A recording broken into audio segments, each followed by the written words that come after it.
All right. Welcome to another episode of the J1S Boys Podcast. Today is Sunday, February 21st. I'm your man D Jones, aka Mr. February. And I'm Captain Elite, aka The Elite. All right, this episode we're strictly talking about football, NFL football, more particular, the Carson Wentz trade from the Philadelphia Eagles to the Indianapolis Colts. Well, the Colts get Carson Wentz, and the Eagles get a 2021 draft pick, which is 85th overall, and a conditional 2022 second round pick. And that pick could turn into a first rounder. Considering who the Colts have on the roster at the quarterback position, I think they got Jacoby Brissett. He's going to be now the number 2 quarterback. I think he may be a free agent, though. That's true. So that leaves, with that being a conditional pick, that means Carson Wentz has to play a percentage of the season, have to be healthy enough to play a percentage of the season to be beneficial to the Colts for that pick to get elevated from a second round pick to a first round pick. And I believe that percentage was 70%. There's 2 stipulations to how that second round pick can become a first round pick. The first one is Wentz needs to play at least 75% of the Colts' offensive snaps for the 2022 conditional pick to become a first rounder. Or the pick can also become a first rounder if Wentz plays at least 70% of the snaps and the Colts make the playoffs. Considering the division, the Colts making the playoffs next year could probably be a tough stretch. I mean, you think about it, they're only sitting 7 teams as is, and you figure the Chiefs are going to be in there. I'd put the Bills in there. Who knows out of the AFC South? Luckily, the division they're in, they have just because of the division they're in, they have a stronger chance of making the playoffs, being the Colts, the Jags, the Titans, and the Texans. Texans. So, the division has to send one team as is, so their chances of making it are okay, or pretty good, I'd say. So the chances of that being elevated to a higher pick are probably on the high side for Indianapolis because of their chances of making it out of the division. Now, on the flip side of that, he has been a bit injury prone, and that would be the only thing that would stop him from making that conditional pick go higher, is him getting hurt and not being able to play. We'll see how it goes for him. Looking back on his history, he's played during the regular season, but it just seems like postseason time, he ends up He's injured, getting disappearing because of an injury. We'll see how it plays out for the Colts. Winner, Colts versus the Eagles on this trade. I personally, it's not a knock on Carson Wentz at all, but I personally wouldn't have wanted Carson.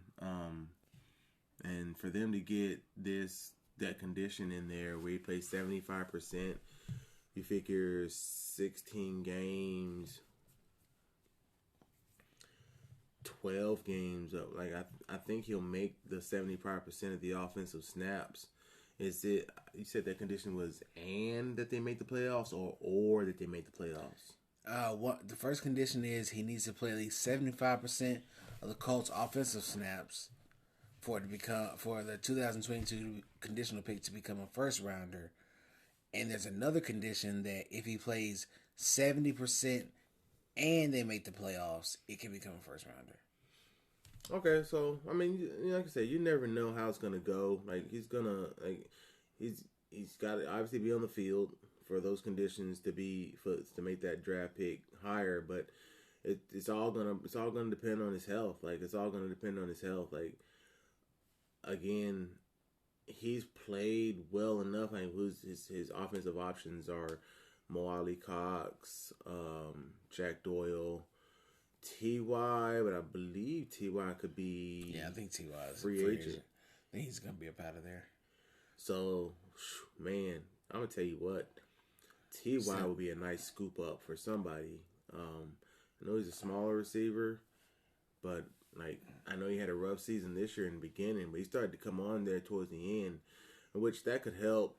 A team just trying to get him on the cheap end that he didn't have such a great season that he normally has.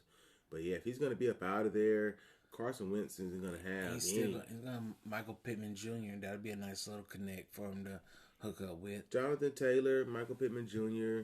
They got some small things there on the offensive side of the ball to look forward to.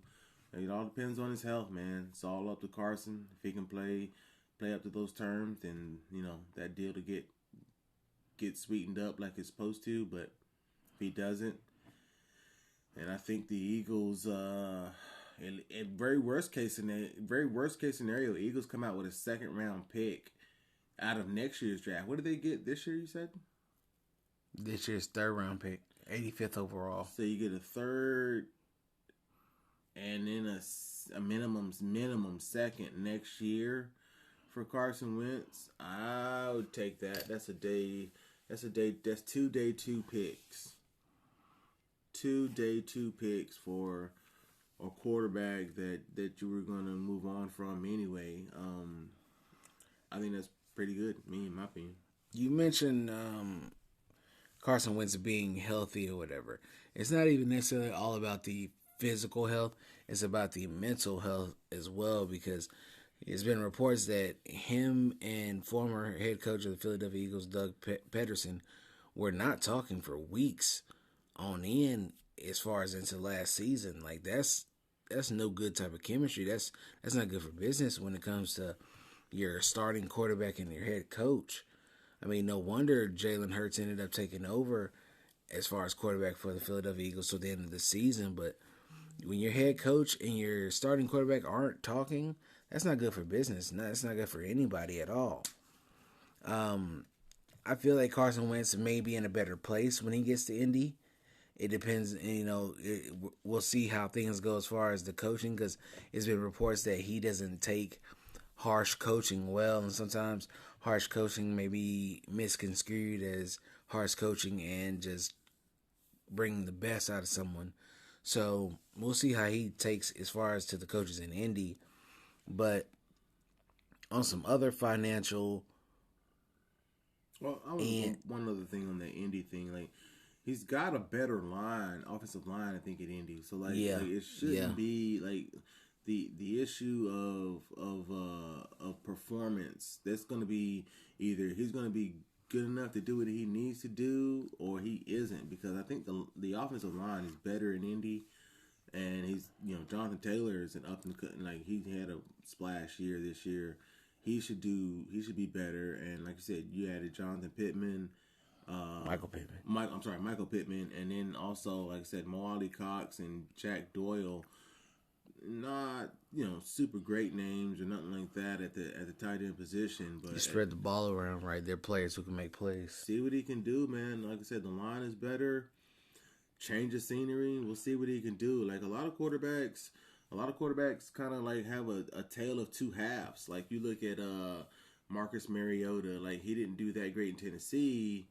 Or super duper in Tennessee, but he looked pretty good in Las Vegas. Yeah, he showed flashes. Ryan Tannehill didn't do that great in Miami.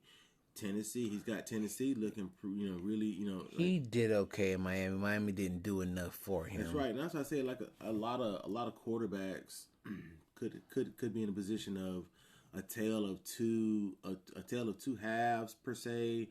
Or just a change of scenery altogether will help their career, because things change for some quarterbacks when they go to a different spot. All right, but let's get back to the other financial issues, or whatever you would like to call them, as far as to this trade. By the Eagles trading Carson Wentz for 2 draft picks, the Eagles will take on the largest dead cap hit that any team has ever taken, of $33.8 million.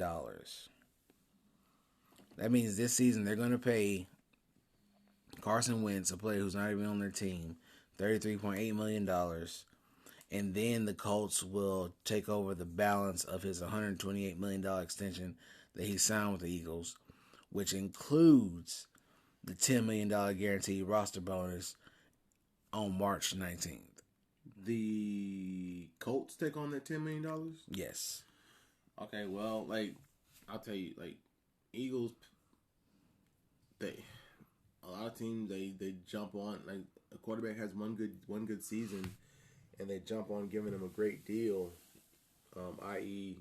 Goff, like, got a great deal off of his one season, but, you know, as far as Wentz and his contract, the Eagles kind of painted themselves in that corner. Like they were gonna end up taking a hit either way. Like kudos to them for drafting Jalen Hurts and having somebody waiting in the wings to go ahead and take over. I mean, it looked like he played pretty well towards the end of the season there for the Eagles. So there's optimism there. Like the money part of it, that's going to be a sour note, and it's going to be a tough pill to swallow as is, but nobody will even remember that as long as the team is winning. And Jalen Hurts looks like he definitely had the team on the right trajectory as far as playing well and hopefully putting wins up in the win column for the team.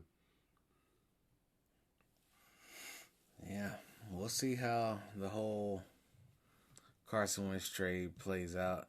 I think he'll be rejuvenated in Indy. He just needed to change the scenery and new coach. A lot of players and teams go through it. I think it'll be good for him. On another note, as far as related to the Philadelphia Eagles, DeSean Jackson, wide receiver, was released from the Eagles on February 19th, 2021, which was just 2 days ago on Friday. By the Eagles making this cut, they saved $4.8 million. Along with that, DeSean Jackson is 34 years old. Now, typically, we're talking about age. It's not old at all, really. It's not old at all.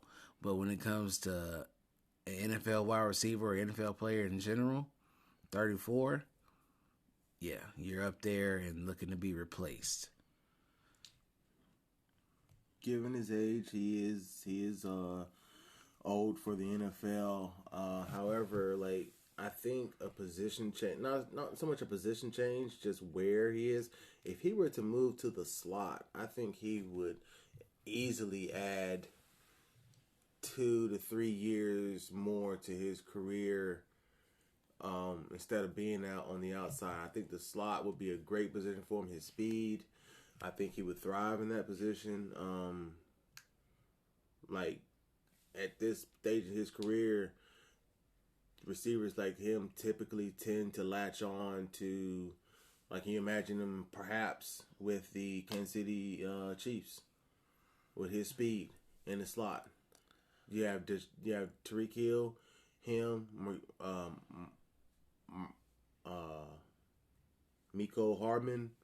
Like if you're gonna get rid of Sammy Watkins, you bring in like on a minimum deal. Like I'm just saying, DeSean Jackson in the slot in a Tyreek in a Patrick Mahomes kind of quarterback led offense, it could produce big numbers. Like I said, I think he needs to get out of the outside and go to the slot. I think he could at least add maybe 2 to 3 years more to his career, because like receivers, they can go deep into their age. If they get on to the right team and the team, they're not asked to do much. Like Tyreek Hill's going to be the guy. But DeSean Jackson, man, to have him, I know health has been an issue for him. I know health is it just seems like any little like he could get nicked up off of a concussion, a core muscle issue, or anything for him. But I don't know. I just think maybe perhaps switching to the slot. I'm sure he's probably already been. I haven't seen many of his games. He probably was already in the slot, already working in the slot. But I don't know. I just didn't see most of his games. I felt like he was, especially this year for the Eagles, they didn't have Alshon for a minute, so he had to play on the outside for the Eagles. Of what games he did play, because he was out. Yeah. Again, his health was an issue. I agree, but for if he still wants to play, if he still really wanted to play, and he says he still wants to play. If he looks good on the field, I'm sure he probably still has the speed. His hands, I don't know what his drop passes are and all those kind of stats, but if I'm just saying, like a slot receiver for a team like perhaps Buffalo, you had him just he's not a big name, but late in the game, if Josh Allen slings it down the field and it's not to Diggs, it could be DeSean Jackson. Same thing for Mahomes. I mean, he'll definitely be going to a contender team that's contending for a Super Bowl because he's 34.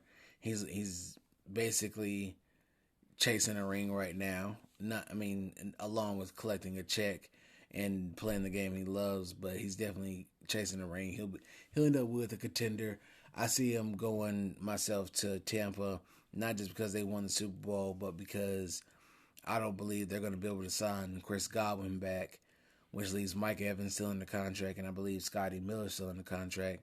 And I'm not sure what AB contract is like. I think it'll be a re-sign situation with him if he decides to re-sign.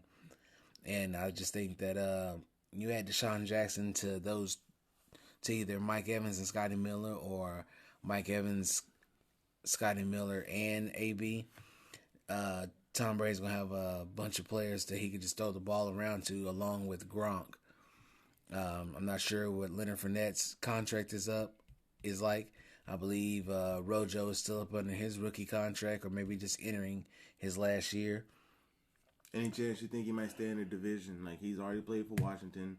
He's played for Philly. Any chance you think maybe he lands with Dallas or something just to keep sticking it to the teams that he's played for? I can see that happening based upon the fact of... Who has he played for? All the teams that he played for. Is it Tampa Bay, Washington, Philly? Yeah. I believe those are only three. Tampa Bay, Washington, Philly. I believe those are only three. Because he's had 2 stints with Philly. Okay, 2 stints. Yeah, that makes sense. All right. I see him, if he lands with Dallas, it would be because Jerry gave him a little bit more than what other teams would have given him. So that's somewhere I see him landing with Dallas. I don't see Ron Rivera being like, hey, let's bring in DeSean Jackson again. He's done in Philly.